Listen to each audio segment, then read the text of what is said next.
Hello. So I'm just laying here in my recliner because that's pretty much what I do right now. That's my life. That's my thing. I thought I was on day 6 of post-op. Apparently I'm only on day 5 of post-op. I was counting the day of surgery as a day of like as if that was like day 1. That was not day 1. So apparently Thursday was a day. And then Friday, Saturday, Sunday, Monday, Tuesday. So apparently today is day 5 of post-op. I thought it was day 6. Apparently I'm doing really good for day 5.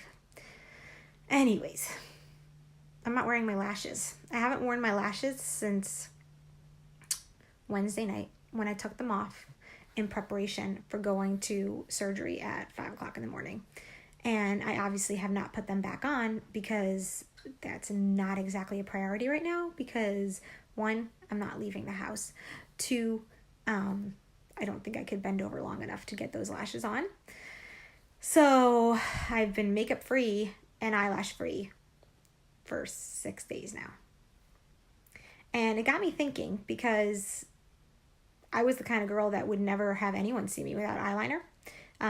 Ever since I've been getting my facials, I haven't really been wearing makeup, but eye makeup was a definite. Like, I started putting on false eyelashes in, I want to say 2014 or 15. Hey, I want to give a shout out to Michael.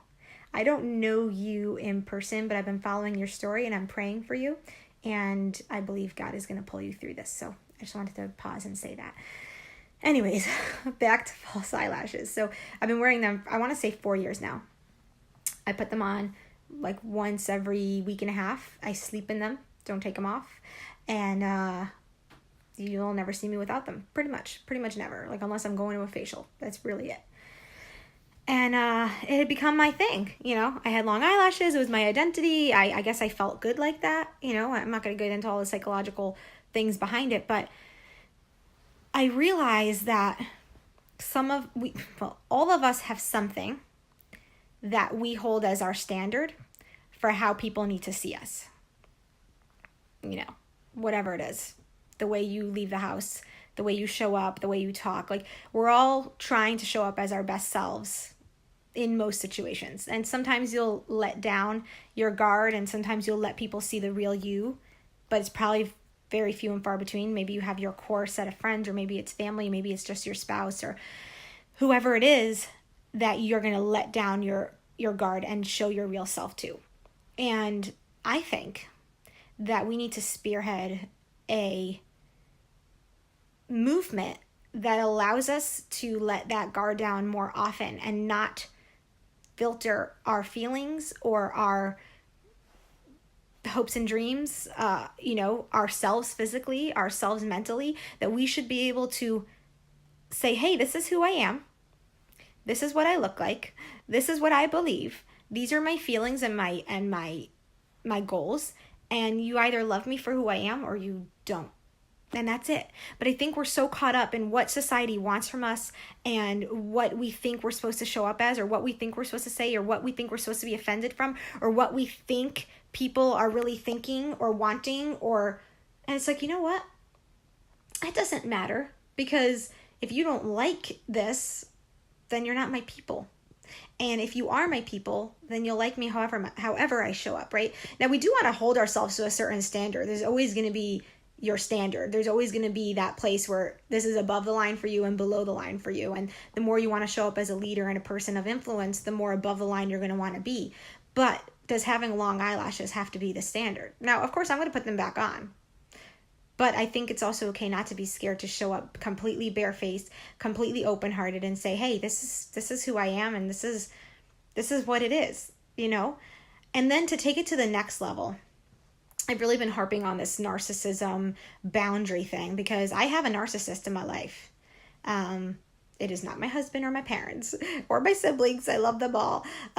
So I don't want you guys to get the wrong idea. I'm not going to say who it is, but it's someone who, it's been a long time of crossing boundaries and saying things and doing things. And sometimes you start to feel like, oh, well, maybe I need to show up different. Maybe I need to say something different. Maybe I need to be something different for this person to make them like me, to make them appreciate me, to make them want to love me. And I think I'm done with that. I know I'm done with that, because it's funny how with most people I'm like, hey, this is who I am, love me or hate me, but then certain people, you want them to want to be around you, and they're never going to change, and they're never going to be different. So what you need to say is, I'm okay with that. This is how I'm going to show up. This is who I'm going to be. And it's okay if you don't like it. And it's okay if you don't accept it. And you know what? Sometimes it's a person who it shouldn't be that way in your life, but it is. And it takes you a long time, like 13 years, to realize that they're never going to be different. And they're always going to cross your boundaries, and they're always going to say things that hurt your feelings, and they're not going to show up when your brother dies. Okay, now we're getting very personal, but it is what it is. And I think if we take it even a step further and say, okay, you don't have to like me, and I might have to move on with my life and do what I need to do, but I'm still going to respect you even though you are who you are. And I think that's a whole nother level, right? I think we need to get to a certain place in our capacity to forgive to even get there. But if we can just keep it simple, and say, hey, this is who I am. I'm going to show you guys who I am. I'm going to share my heart. I'm going to share what I believe in and what's important to me. And I hope you'll come along with me, and that's how you really create influence in your life, because you can't influence people if you don't show up as who you really are. Because keeping that facade and keeping that filter on all the time, eventually you can't keep it up anymore. And then who are you? Then what are people following? Then it's just an empty box of nothingness. So if you can show people, say, hey, here I am barefaced. I have no lashes on. I have zero makeup on. Usually that would make me feel uncomfortable, but this is what I'm doing because this is what my life is like right now, because I'm recovering from major surgery, and I'm sharing that with you, and I'm telling you my heart, and I'm saying, this is what it is.